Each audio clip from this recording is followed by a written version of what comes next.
Hello, everyone. I'm Rafa from Rafa's Conversation Club. Today, we're going to talk a little bit about Brasileirão Serie A. And let's focus in this video more what's happening in the top of the table. We have right now 35 games, 35 rounds, 3 rounds to be played, 9 more points to be played, to be reached. And it has been really crazy right now what's happening. This last weekend, we had amazing games, and everything was changing during the round. We had Botafogo leading, we had Flamengo leading, and we finished the round with Palmeiras leading the tournament.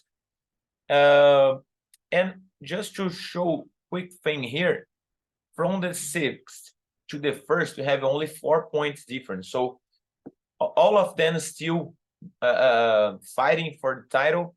Of course, the top 3 are in a better advantage. Whenever we talk about the top part of the table, we don't see teams losing too many points. So I believe it's gonna stay a little bit more here in the top 3.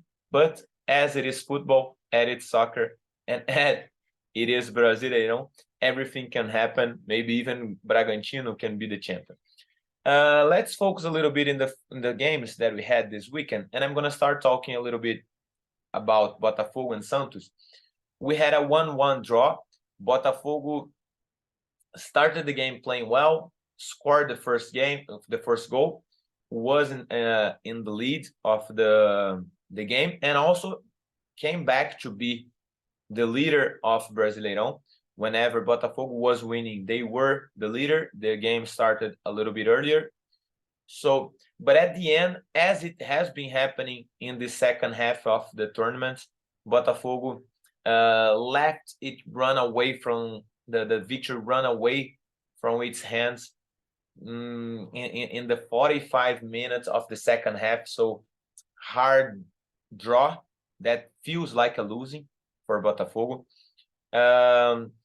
And it's crazy if you think that Botafogo had around 80% of points in the first half of the tournament, and now Botafogo came from 3 losses and 2 draws in the last 5 games. So I mean, what's happening with Botafogo is pretty hard for the fans, pretty hard for who was supporting Botafogo for this title that doesn't come since 1995. Moving on to Galo, Atlético Mineiro against Grêmio, 2 teams fighting on the top here. That happened at the same time, Sunday at 4. But first half, Atlético Mineiro lead the game, control the game, had a great starting. In the second half, Grêmio get a little bit back to the game. They created more chance. Grêmio had more chance than Atlético in the second half. But Atlético have been playing maybe the most beautiful or maybe the most interesting soccer, the most interesting football in this time, at that time, in this part of the tournament, in this part of Brasileirão. Atlético has been really interesting to watch with amazing games and a really entertaining football, really entertaining soccer. So even with Grêmio matching the game, getting even a little bit better in the second half, Atlético was really efficient and won the game by 3-0. Hulk and Paulinho had been amazing, have been doing amazing. Paulinho is the top scorer of the tournament. Hulk is right next to him, so they are doing great. And just a quick highlight of this game: Guilherme Arana has been playing really well since he had the injury last year before the World Cup. Since he got back, he still played not so well as we are used to watch him playing. Right now, it looks like he's achieving again his best quality. Good news for Atlético Mineiro fans, but also for Brazilian fans in general. We can maybe see him back, getting back to the national team in the future. Now let's go for Fortaleza 2, Palmeiras 2, And América Mineiro 0, Flamengo 3. So a 3-0 here, 2-2, interesting draw. That was a crazy, both happened at the same time, and that was really crazy because one goal was happening here, so one achieved the first part of the first position in the table, then another goal, and everything was switching all the time. So starting with Flamengo was an easier game. Flamengo had played away, but as América Mineiro is already relegated, they put the game in a different city, still in Minas Gerais, their own state, but in a city that Flamengo has much more fans. So Flamengo had the standing much more crowd with Flamengo fans than América Mineiro fans. So the game was away, but looked like Flamengo was playing home.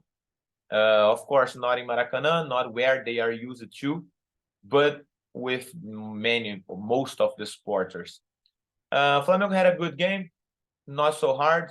América Mineiro tried in a good way, but you still see Flamengo's much better team. It's a much better team, and also Flamengo has much more options. Flamengo has much more different players, like Arrascaeta scored an amazing goal. Pedro had a great goal as well. Had a bad first touch in the receiving, but even though with his technique, he scored an amazing goal, incredible goal. And just quick highlights about this game is that Flamengo is getting better and better, but I see that Flamengo still needs to work a little bit more in the defense. They let America had a few chances that maybe they are not supposed to do. They were not supposed to let it happen. If we compare both moments of both teams and also both the moments and the team in a technique way, if I can say like that. And to finish, Fortaleza Palmeiras, it was happening at the same time. Fortaleza scored 1-0. After that, we had Gustavo Gomes, the Palmeiras defender, getting out of the game. He got a red card. Even though Palmeiras could draw the game, and whenever Palmeiras draw the game, Flamengo was already winning. So Flamengo winning, Palmeiras losing, Flamengo was on top. Whenever Palmeiras draw the game again, Palmeiras came back to first position. Then Fortaleza made the 2-1, and Flamengo got back to the first position. And then in the second half, close to the end, Palmeiras could draw it again. And then both are with 63 points. Same number of victories. That is the first point to split who is in front of who. And even though with the goal difference, Flamengo has 17 goal difference and Palmeiras 26 goal difference. So with this, Palmeiras get back with this draw to the leader of the tournament. We still have 3 more games. Flamengo has a really hard game next round at home, but against Atlético Mineiro, that is fighting right next to them. Palmeiras has an easier game against América Mineiro, the last of the table, and already relegated. Palmeiras playing at home, as Flamengo it is doing the same. So both playing home. Interesting match, interesting games. Just to double check the rest of the table, Botafogo plays away against Curitiba that just got relegated in the last round. Atlético Mineiro is playing against Flamengo. Grêmio is going to play home against Goiás. That is almost relegated. They still have a chance, but it's really close to happen. And Bragantino is playing against Fortaleza at home as well. So from the 6 first teams here, only Atlético Mineiro is playing away. Sorry, Botafogo is playing away as well. But Botafogo has a good opportunity playing away against a relegated team. Atlético Mineiro is the one who's playing away against one of the top teams here. The other of them are playing at home. So it's going to be a really interesting round. I'm going to close this video with that quick analysis. Let's keep talking about that. Next video, I'm going to talk about the relegation zone of the tournament and let's check what happened in the last games and what can happen in the next ones. All right. See you guys. Join the club.